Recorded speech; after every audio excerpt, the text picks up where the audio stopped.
beautiful morning to you and welcome to another edition of the Weekend Show, coming to you live from Oka on ABS Television. This morning we'll be looking at early preparations for flooding in 2023. Already NIMET has given out predictions that there might be another heavy flooding in the year 2023. And the State Emergency Management Agency on their part have also been going to local government per local government to enlighten the people on the importance of getting ready for this flood if it happens. So we want to this morning examine how communities around these areas can prepare or are preparing to ensure that they are ready for any eventuality. And we have with us this morning the local government chairman for Anambra East Local Government Area, Dr. Anselm Honora. Good morning and welcome to the studio. Good morning. All right, so I think I will start. Somebody said it rained Tom and Jerry this morning. And when I noticed the rain, as of yesterday evening, I felt it was very apt that we're talking about this topic because that is how it starts. Gradually, but in fact, steadily, we'll be going into the flooding season. And I'm really happy that we have the transition committee chairman of a local government that was drastically affected last year. So, and that last year, I think you were also, we talked about it previously when you came on the show. So now, I would like to know, do you think your people are prepared? Okay, thank you. And like you said, this is something we experience annually in our own local balance. That's what we call EG. That comes every year. The difference is sometimes the level, the level of the water is different, like what we experienced last year. The ones that overflow communities and submerge communities, that's some sort of like the one that is one we see and we were wowed. But the idea of flooding is not new to us. It has been there. So every year our people get ready to experience flooding. So SEMA and NEMA has been warning that this year so we're going to see something different, that the level of water is going to be unusual, even that warning that is going to be higher than that of last year. So what we're doing now is to educate our people. And we started last year. Yes, I experienced it last year as a local government chairman. And to avert that, because they also started this warning earlier enough that this year, 2023, we're going to see more of that. So part of the things we did to start warning people about the type of crop they plant, because majority of my constituents are farmers, and they live in these low-level places. So started educating them the type of crop they will plant that will be able to do fast. And with the help of the state government, we're able to get some improved crops so that by this time, many of them have started harvesting already. So that readiness is already there. NEMA is also going around with SEMA. They came to our local government the other day with international partners and the local partners to begin to educate people also. Reawaken that consciousness that they need to be fast about whatever they're doing. But like you said, you can't say we have 100%. Human beings that sometimes most of them are attached to their houses, to their communities. That to relocate them is difficult. But I think for now, every community in my local government are aware that we are experiencing flood. They are ready to be relocated to a higher land if the flood comes. So that's what we've been doing. All right, you know that there's something that you mentioned that is also important. You also referenced it, that the fact that you were local government chairman last year. So yes. I believe the experiences of last year must have opened your eyes more to some issues that you should handle in this case. What are the priority areas that your administration is focusing on when it comes to this flooding? What are the things you are prioritizing, your first 5? That you want to address to get people ready before any flood starts? Okay. Yes, first one is awareness, creating awareness, which is what we are doing, because, like I said, you need to talk to people a lot for them to agree to move. Then the second one, you did mention, the rain is coming. And once it rains, it touches the ground and it moves to somewhere. So it moves through the drainages. So the second thing we are doing to clear the drainages, and luckily for us, Mr. Governor launched the clearing of the drainages sometime this year. So we're intensifying action to make sure that our drainages are open, because every year, like I said, we experience it, and my local government is one of the worst in terms of the effect of the flood. So we're opening up the drainages. Now, because we've been warned that this level is going to be higher than whatever happened last year, we are beginning to also renovate our holding centers where these people will move in, because definitely when they come, they'll have to move. So the next is, where are they going to move? So that's what we call holding centers, where they're going to be. In as much as we may not be able to provide 100% comfort, because for the fact that they are leaving their home to a different place, it's a discomfort already. But we are trying at least to have 95% comfort in those holding centers. And what we are doing now is also to mark those holding centers. Last year we had issues where even where we called holding centers, we are submerged. So that is our experience. So this year we are looking for a higher ground than what we used before. So those holding centers, we're also making preparations that we have teachers there, we have light, we have foodstuff, we have relief materials that we have before. Last year we had about, we evacuated about 28,000 persons. So this year, of course, population growth, you can expect we are going to have more people. So we're expanding the holding centers. We also discover that people don't want to leave their own local government. It's difficult for people, even when they leave their own communities, to go to another local government.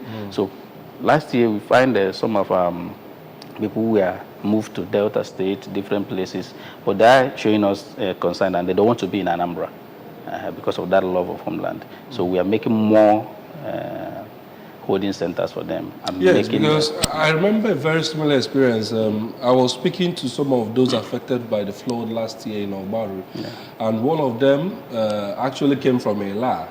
And I think he was stuck in the process when the flood started, and he had to stay on this part of, I saw him at your ward. Yes. Now, the question I want to ask when it comes to these preparations, are there arrangements for speedboats?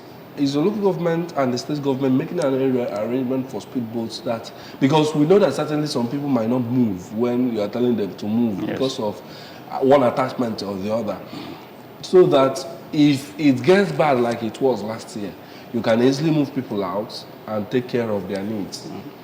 Yes, luckily for us, we are the only local government holding the maritime base for the state. So the maritime base is my local government, and Mr. Governor also, a part of his solution agenda, is already revolutionizing the maritime base, getting new jetty, new speedboats. So the one we have already, we are making sure that they are ready, available. But again, there's this communal spirit in my local government. I say my local government because I'm discussing my local government. And already water transport is one of our major transports. Individuals have speedboats, have canoe, have all those things. So once this time comes, it's not only just state government thing. You see individuals that are volunteering to bring their speedboat. So in terms of the evacuation means, I'm not sure it's going to be a very big problem, because 95% of the persons there will have a means to move around.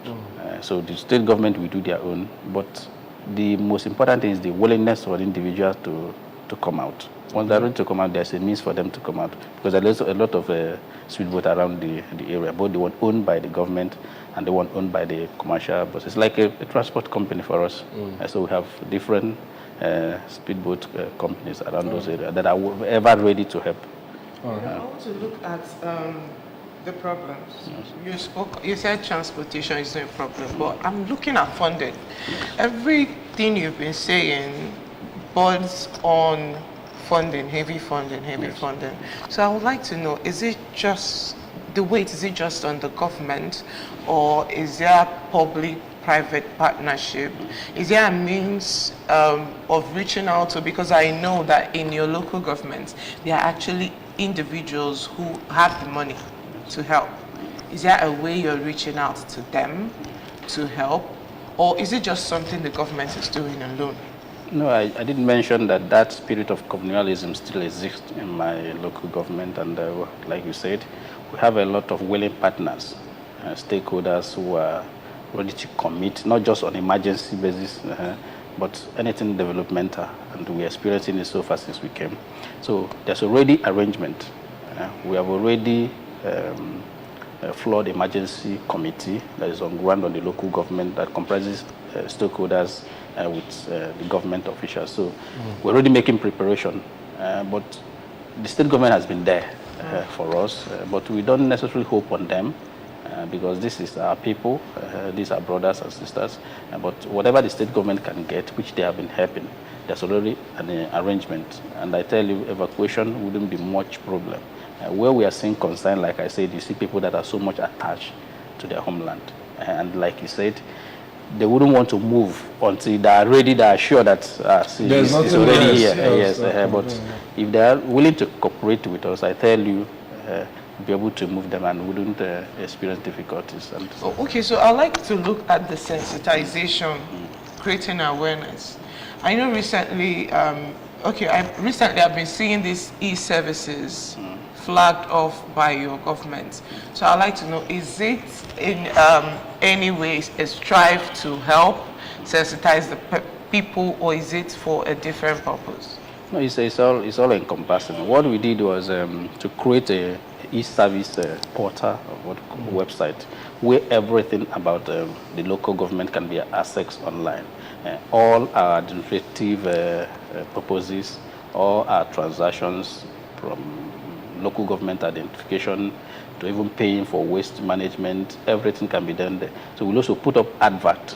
Like if you go to the website, we'll also see warning for the flooding. So people can also read on their own. So it's just like making services readily available to people, providing services, bringing more to doorstep to the people. So the e-services is something we created to ease administrative purposes, and sensitization is part of it. Every kind of sensitization, and this flooding is also part of the things we do there. People can also, though we've not opened that portal yet, people can also, we have not opened this particular portal. People, during emergencies, people can also indicate if they're on emergency, so we can have quick response. So these are part of the things that are on the e-services. So is it just on website or also on social media? It's also on social media. Can you tell us maybe the page? So maybe because sometimes we journalists need to monitor what is going on there. Yes. Because once the flooding starts, it becomes almost inaccessible for some of us. Yes. So if you can tell us this portal or maybe the social media page or how we can follow up happenings in your local government during this time, I think we'll be grateful. Okay. First, if you go to the website, that's www.anambraeast.com. AnambraEast.com. Yes, you see a lot of websites there. You will also see e-services. From there, you see different payment, different services we render. Then you will also go down, because we made it easy. You will also see the Facebook handle, you see the Twitter handle. So once you click there, it takes you automatically to Anambra East. Then you go to Anambra East Government. That's on Facebook. That's also what will be on Twitter. So we make it just a user-friendly interface. Okay, still talking about how these e-services will be important to the flood issue and general running administration of Anambra East. What is the, will I call it the new dimension, the innovation that this digital platform will be bringing in the management of this flood in this period? You mentioned that there are portals where people can, but can it be, because we know that in some situations like that, when there are emergencies like that, there could be issues with network and all those. How can people access it within those periods of emergencies? Okay, yes, we accept the fact of network issues that is around sometimes. This at the particular point, something beyond our control. Yes, exactly. Part of the things the e-services we do is that also people have real-time fact about the flooding. Even though we don't pray for it, but whatever that happens, people can go to the website and see for themselves. Like last year, part of the things we discovered also data. Because whatever you're doing for proper planning, you need data. So people can go there and have that, have real facts and data of what we are doing. People can also see the situation because we will have live streaming of different communities that what is happening. Then people also, because it's about education, those who are familiar with the use, can also update us on what is happening in their community. So from there, we can have quick response. That is it. If you call phone numbers, if it doesn't go, you can do, because there could be a WhatsApp link automatically. Then you can do WhatsApp immediately. And this is where I am. You can check who is nearest quick respondent. They can be able to pick you up. So this is what is going to do, apart from every other thing that I said is going to do. But more importantly, like I tell you, one of the things this we do is that if you're from Anambra East and you're Lagos and you want local government identification, you don't need to come to Anambra East. If you are Rumi, you can apply for local government identification and get yours. I had a cousin who, because of that, went to another state and got local government identification because he's not living in Anambra. And for now, he's bearing that person. So this has solved that. Street registration, waste management, people are paying for their waste through the portal. So you see the creativity and the ease of doing business that is already happening in my local government. But we hope for more. As people use it, they give us feedback, and we are aiming for improvement. Okay, go on. All right. I just want to ask another question concerning these preparations. Yes. You've talked about your connection with the state government. You talked about the committee that your local government have already set up to manage this issue of flooding. I want to know how you're cascading this leadership to communities, PGs, town union leaders. How are they preparing? Are they forming these committees also that can prepare ahead of, or that should work hand in hand with your own committee in addressing some of the emergencies that might come up if there is a case of flooding? Yes, every community has a councillor, because every community has a ward it belongs to. So there's a councillor on each ward. So the council members are the one sharing this committee in their various wards. Then at the local government level, we have 7-man committee, because the local government is nothing if there's no ward and there's no community. So at the local government level, what we do to get the reports from the ward and see how we can help the one that is beyond us, then we now reach the state. So at every ward, the councillors with the youth leader, with the community woman leader, then the PGs, that are the ones that are the community and ward level. So whatever information we have, we pass it down to the council members, and we are sure it's going to get to the grassroots, because they are the one living within the ward. So that's some sort of the organigram for the committee. So if, mostly during flood, people like to help communities affected, not just members of the local government or community.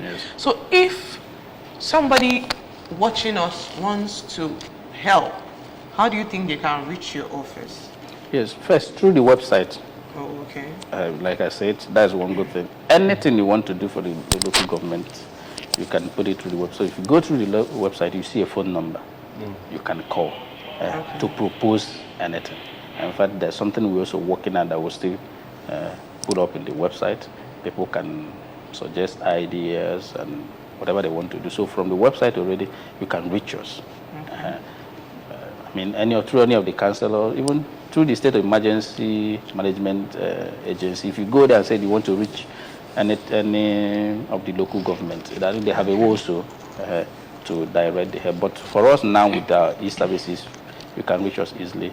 So generally, what advice, we've been speaking about your local government, because you cannot be in your house and be in another person's house. Exactly. But I would like to know your general, as somebody who is from a place that has been experiencing flooding for almost all your life. You said it's something that you're used to. What advice will you give to people from flooding areas? And what advice will you give to people that think that they are not from areas that are prone to flood, especially as we enter the rainy season proper? Okay, if you find out that the world is changing, and nobody can say I'm safe. Yes. The ecological system is no longer the same. Like I said, the level of high rising we see in the water is not what we used to see when we were small. So meaning something is happening ecologically. And I believe part of it is human activities. Part of the things I tell people anywhere, because if you are living in higher land, your activities could be causing problem for those living close to the riverine areas. The first primary thing we need to do is to make sure that our environments are clean, especially the waterways, which includes the drainage. Because if the drainages are blocked, already we are contributing 15-20% to the ecological destruction. So if you open up the drainages, and those who are living, who are the immediate resident of the flood area, also need to watch how they build. Urban planning is very important.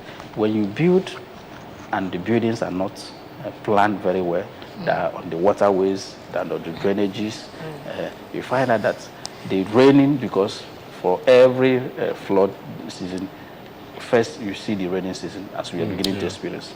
So if they don't move freely, they're going to open up their ways, because once there's rain, the water must go somewhere.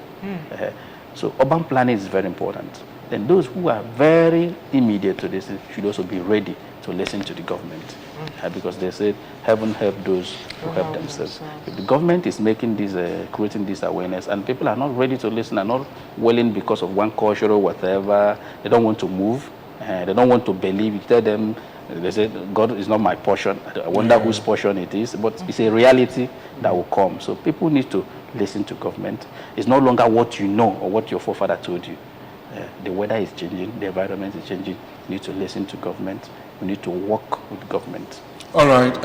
We'll think with that, we'll sign off for this discussion segment on the weekend show. Thank you very much, Dr. Anselm Honora, TC Chairman, Anambra East Local Government Area, for joining us in the program this morning. Thank you so much.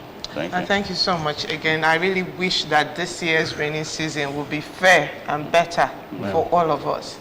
And that's it on the weekend show discussion segment this morning. We'll move over now to our breakfast desk. Don't go anywhere.